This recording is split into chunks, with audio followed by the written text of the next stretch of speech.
السلام علیکم۔ اسلام سے دنیا میں آپ سب کو خوش آمدید۔ نماز پڑھنے کا صحیح طریقہ کیا ہے اور کن صورتوں میں نماز فرض نہیں ہے؟ آئیے سنتے ہیں مفتی طارق مسعود سے۔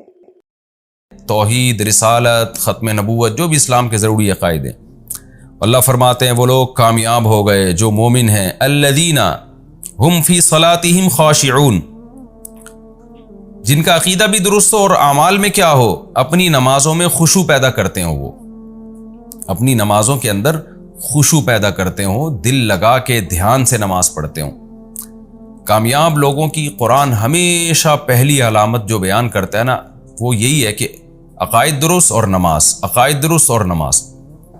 کوئی بھی غیر مسلم جب مسلمان ہوگا نا، اپنے سب سے پہلا حکم جو اس کو اسلام کا بتانا ہے، توحید کے بعد اب نماز پڑھو بھائی۔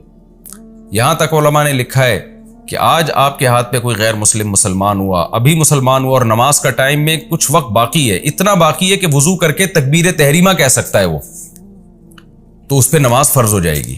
وہ یہ نہیں کہہ سکتا ابھی تو میں نیا مسلمان ہوں، ابھی تو میں نماز سیکھوں گا، نہیں بھائی، جیسے تیسے ہو، جتنی آتی ہے اتنی شروع کر دے بس، وہ پھر سیکھتا رہے آرام سے، اس کی نماز اللہ قبول کر لے گا۔ لیکن اتنا ٹائم اگر غیر مسلم کے پاس ہے نا، کہ جیسے فرض کریں کہ مغرب کا ٹائم ختم ہو رہا ہو 7:30 پہ، اور غیر مسلم اسلام ہوا، اسلام اس نے قبول کیا 7:27 پہ، تو 27 منٹ کے بعد 3 منٹ باقی ہیں جس میں وہ وضو کر کے تکبیر تحریمہ کہہ سکتا ہے، اللہ اکبر کہہ سکتا ہے، تو اس پہ نماز فرض ہو جائے گی۔ اسی طرح جو خواتین حیض اور نفاس کی حالت میں ہوتی ہیں، ان کا مینسز بند ہوئے اور بند ہونے کے بعد اتنا ٹائم ہے کہ وہ غسل کر کے صرف تکبیر کہہ سکتی ہیں، تو ان پہ بھی وہ وقت کی نماز فرض ہو جاتی ہے۔ اگر نہیں پڑھیں گی تو ان کو قضا کرنی پڑے گی۔ تو نماز کا بہت اہم مسئلہ ہے۔ قرآن جگہ جگہ اہل ایمان اور جو کامیاب لوگ ہیں ان کی سب سے پہلی علامت نماز بیان کرتا ہے۔ تو اللہ نے فرمایا کہ ان کا کام کیا ہے کہ وہ نمازوں میں خشوع پیدا کرتے ہیں، نمازوں کی حفاظت کرتے ہیں۔ اس کو اللہ نے بعد میں بیان کیا، ابھی تو اللہ یہ بیان کر رہا ہے کہ پڑھتے تو ہیں لیکن کیسے پڑھتے ہیں، خشوع و خضوع کے ساتھ پڑھتے ہیں۔ تو خشوع میں ظاہری جسم کا خشوع بھی اور باطن کا خشوع بھی۔ ظاہری خشوع کیا ہے کہ آپ جب نماز میں کھڑے ہوں تو ہلے نہیں آپ۔ کتنے لوگ ہیں نماز میں کھڑے ہو کے ہر وقت داڑھی کو یوں کرتے رہتے ہیں، کوئی کھجاتا رہتا ہے۔ بعض لوگ سعودی عرب جاتے ہیں، وہاں عربوں کو دیکھتے ہیں تو وہ کوئی ہل رہے ہوتے ہیں تو کہتے ہیں تو مکہ میں ہے، یہ اتنا ہل رہے ہیں نماز میں، تو شاید یہی سنت طریقہ ہوگا۔ غلط ہے بھائی، وہاں کے علماء بھی اس عمل سے منع کرتے ہیں۔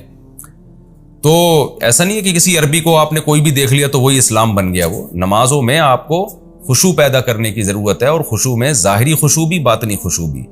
اور ظاہری خشوع یہی ہے کہ آپ آرام سے اطمینان سے نماز پڑھیں، جلدی جلدی نہ بھاگیں اس میں۔ اور جو اٹھک بیٹھک لوگ لگا رہے ہوتے ہیں، بعض لوگوں کو دیکھا ہے رکوع میں جانے کے بعد قوما میں جانے ابھی کھڑے نہیں ہوتے، ایک دم ڈائپ مارتے ہوئے جناب وہ سردے میں چلے جاتے ہیں۔ میں نے گاؤں میں نماز پڑھائی، میں رکوع میں گیا تو لوگ بھی رکوع میں گئے، پیچھے گاؤں کے لوگ۔ میں جب سمیع اللہ لمن حمیدہ کہہ کے کھڑا ہوا ہوں تو ابھی میں صحیح طرح کھڑا ہوا نہیں کہ میں نے پبلک کو دیکھا، وہ آدھی سے زیادہ جو مقتدی تھے نا وہ سجدے میں پہنچ چکے ہیں، اور جب سر ان کا زمین کے قریب گیا نا تو ان کو خیال ہوا امام صاحب تو پہنچے نہیں ہیں، تو مجھے یوں منہ کر کے دیکھ رہے ہیں کہ یہ امام وہیں کھڑا ہوا ہے اور ہم تو سجدے میں پہنچ چکے ہیں، تو پھر وہیں رک گئے وہ۔ یہ بھی ان کی بڑی مہربانی تھی کہ انہوں نے وہاں اسٹاپ کر لیا۔ تو اتنی اسپیڈ کے ساتھ نماز پڑھنا، دھیان نہ لگانا، یہ بہت بری حرکت ہے۔ تو یہ ہے ظاہری۔ اور دل کا کیا ہے کہ دل سے آپ اللہ کی طرف متوجہ رہیں، اور دل میں خشوع پیدا کرنے کا سب سے بہترین طریقہ یہ ہے کہ آپ نماز میں جو بھی پڑھ رہے ہو نا اس کا ترجمہ آپ کو آتا ہو۔ آپ جب نماز میں کھڑے ہو کر کہیں اللہ اکبر تو آپ کو پتا ہو کہ میں کیا کہہ رہا ہوں، اللہ سب سے بڑا ہے۔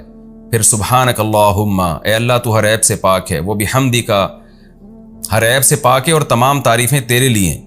وتبارک اسمک، تیرا نام برکت والا ہے۔ وتعالی جدک، تیری شان بہت اونچی ہے۔ ولا الہ غیرک، تیرے سوا کوئی عبادت کے لائق نہیں۔ پھر اعوذ باللہ بسم اللہ کا ترجمہ آتا ہو۔ پھر الحمدللہ رب العالمین، تمام تعریفیں اللہ کے لیے جو تمام جہانوں کا پالنے والا، الرحمن الرحیم، بڑا مہربان، نہایت رحم کرنے والا۔ اس سے آپ کا دھیان بٹے گا نہیں۔ پھر رکوع کی تسبیح کا مطلب آتا ہو، سبحان ربی العظیم، التحیات کا مطلب آتا ہو۔ اس لیے پہلی فرصت میں نماز کا پورا ترجمہ سیکھنا چاہیے۔ اور میں سمجھتا ہوں جو لوگ شروع سے میرے یہ تفسیر کے لیکچر سن رہے ہیں، اللہ سے مجھے پوری امید ہے ان کو پورا نماز کا ترجمہ آ گیا ہوگا۔ التحیات للہ والصلوات والطیبات میں عام طور پہ لوگ کہتے ہیں اس کا کیا ترجمہ ہے، تو التحیات کا مطلب عبادتیں، یہ ذہن میں رکھیں. التحیات اس کا ترجمہ عبادتوں سے کیوں کیا، یہ پھر کسی اور وقت میں انشاءاللہ میں ایکسپلین کروں گا اس کو. التحیات للہ قولی عبادتیں، التحیہ کا مطلب قولی، یعنی زبان سے جو ہم حمد و ثنا کرتے ہیں وہ بھی اللہ کے لیے.